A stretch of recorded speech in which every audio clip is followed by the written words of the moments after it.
Layanan referensi merupakan salah satu jasa perpustakaan yang disediakan bagi pengguna untuk menemukan informasi yang dibutuhkannya. Layanan referensi disebut juga dengan layanan rujukan.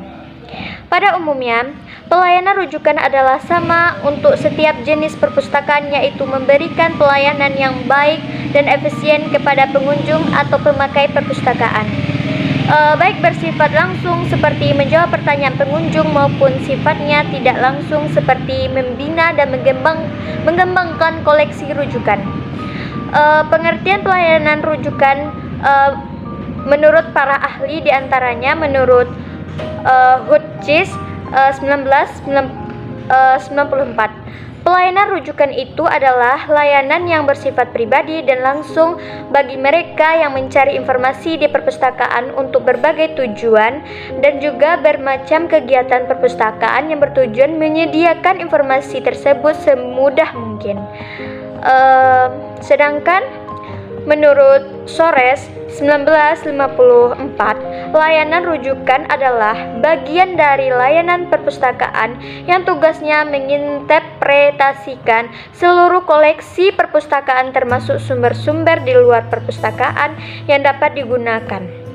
Jadi berdasarkan pengertian dari layanan referensi tersebut, dapat kita simpulkan bahwa kegiatan layanan referensi adalah kegiatan pelayanan perpustakaan untuk membantu pemakai perpustakaan menemukan informasi dengan cara menjawab pertanyaan dengan menggunakan koleksi rujukan serta memberikan bimbingan untuk menemukan dan memakai koleksi rujukan.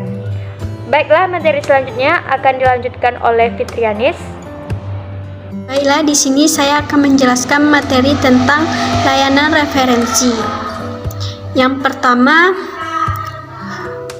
informasi. Informasi biasanya digunakan untuk memberikan jawaban atas pertanyaan kepada yang dibutuhkan oleh si pemakai, seperti pengunjung perpustakaan mendatangi seorang pustakawan untuk bertanya informasi tentang buku tersebut.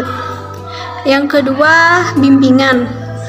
Pustakawan memberikan bimbingan kepada pemustaka agar pemustaka tersebut dapat menggunakan perpustakaan dengan baik dan efisien,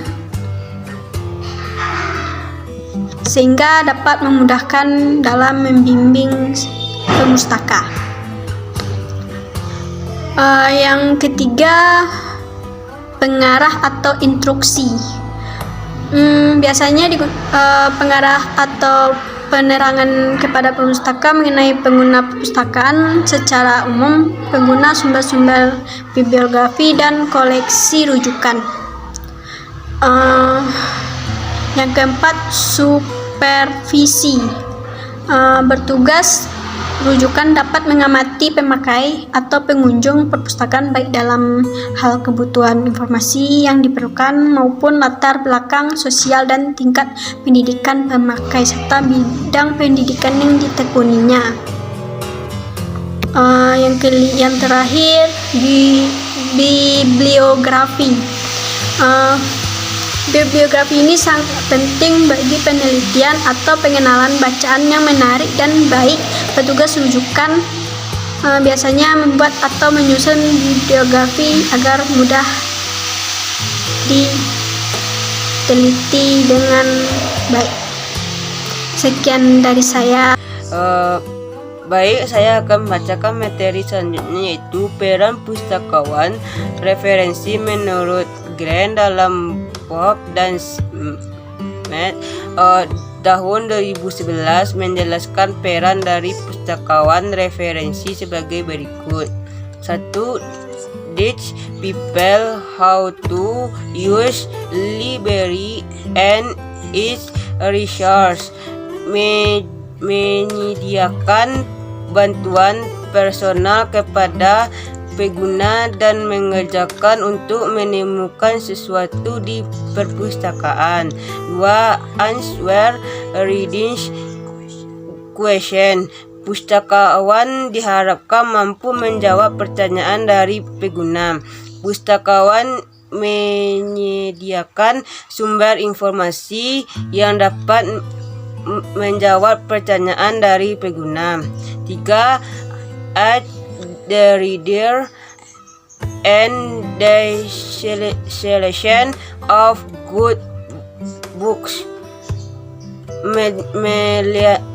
Melayani sebagai penasehat pengguna, merekomendasikan materi yang sesuai dengan kebutuhan dan keahlian pengguna. 4. Promote the library with that community. Pustakawan siap sedia untuk members of community.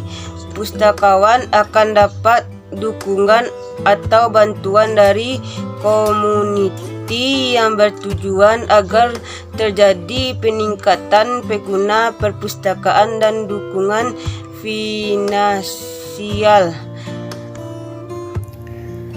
Baik, macam-macam layanan referensi. Yang pertama ada pelayanan rujukan pokok, di mana di sini pustakawan menjawab pertanyaan dari pemustaka. Yang kedua itu ada mengorganisasi koleksi rujukan dengan baik sehingga mudah digunakan. Yang keempat, mencatat dan mengumpulkan data kegiatan pelayanan rujukan tersebut. Secara garis besar, layanan referensi dapat digolongkan menjadi 3 bagian. Yang pertama itu ada jasa dasar, di mana jasa dasar ini dilakukan oleh setiap layanan referensi yang meliputi memberi informasi, biasanya itu menjawab pertanyaan yang dilontarkan oleh pemakai. Yang kedua, jasa lazim yang digunakan seperti pendidikan pemakai. Yang ketiga ada jasa yang jarang digunakan. Contoh di sini jasa terjemahan.